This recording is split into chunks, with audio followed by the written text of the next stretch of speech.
Okay, so here goes. A meditation. The Atlantic Ocean, the Mediterranean Sea, the Caribbean Sea, the Pacific Ocean. These bodies of water and others mark in significant ways what Black life is and cannot be. I should not know the word, the name Lampedusa. Why should I? What use would knowing that name mean for me?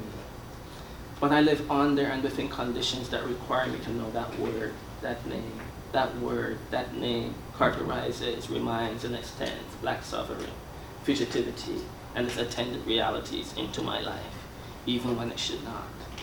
But the Black life form as a global out-of-place life form requires that I know Lampedusa, that its 4 syllables animate my tongue. It requires that Lampedusa become a part of my language, my history, my being. I now live in relation to Lampedusa. Lampedusa is me, singular and pure. Lampedusa is Blackness. To say Lampedusa is to summon Black life forms. Lampedusa. I had to see it.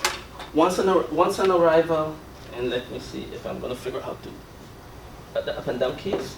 Yes. I had to see it. Once on arrival at the Arsenale, I was determined that it would be the first thing I spent time looking at, viewing, paying homage to. I had come to see the ship, Barca Nostra, or Boat, by the Swedish Atlantic artist Christoph Buchau. This piece has engendered much debate and discussion in the previews of the 2019 Venice Biennale, and I felt I needed to see it before I saw any other art at the world's most celebrated contemporary art show. For those of you not familiar with Barca Nostra or Boat, it has been described this way in The Guardian.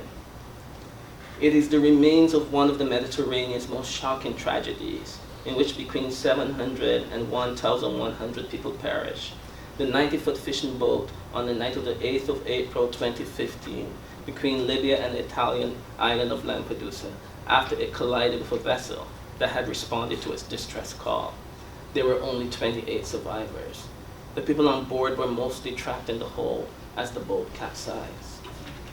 Yes, Buchau's art installation benefited from the Italian government's salvaging of the ship, and the estimated cost of both the salvage and getting it to the Arsenale has been estimated as high as 33 million to 58 million euros. The work has been described as absolutely vile, political propaganda, accusatory and powerful, manipulation, and said to make people have, quote, an uneasy feeling, as some of the praise, but mostly epithets have characterized the work. As a viewer, someone who sought it out, rather than happening upon it in the Arsenale, I was deeply moved by Barca Nostra. And I'll just cycle you through.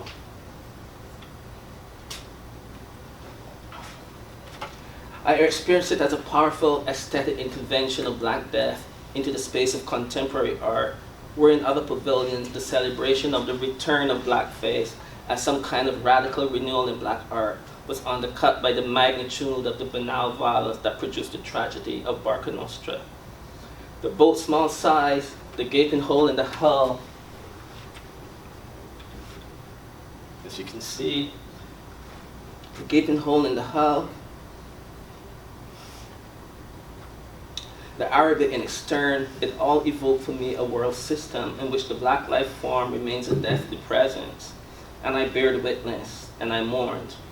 Looking at and viewing the ship instantiated for me the problem of Black freedom, that Black people still die in the holds of ships, crossing seas cannot be lost on any of us who know. Indeed, such crossings mark the limits of emancipation for Black people globally. In the project that I have recently completed, I call these various movements a part of the long emancipation. I argue that we live in the time of emancipation still, not the time of freedom, and that the unfreedom for Black people is especially marked when they or us seek to move. The long emancipation understands movement across the Mediterranean from post-independence Africa as a part of the logic and the time of emancipation, and the phrase, the long emancipation, seeks to synchronize African colonization and independence with enslavement in the Americas and its post-slavery conditions, alongside colonial post-independence logics and time. Indeed, this formulation of emancipation allows for a Black global to come into being as a problem of and for something called freedom in our present time, and especially asks that we think the sea as something more than merely a route, a passage.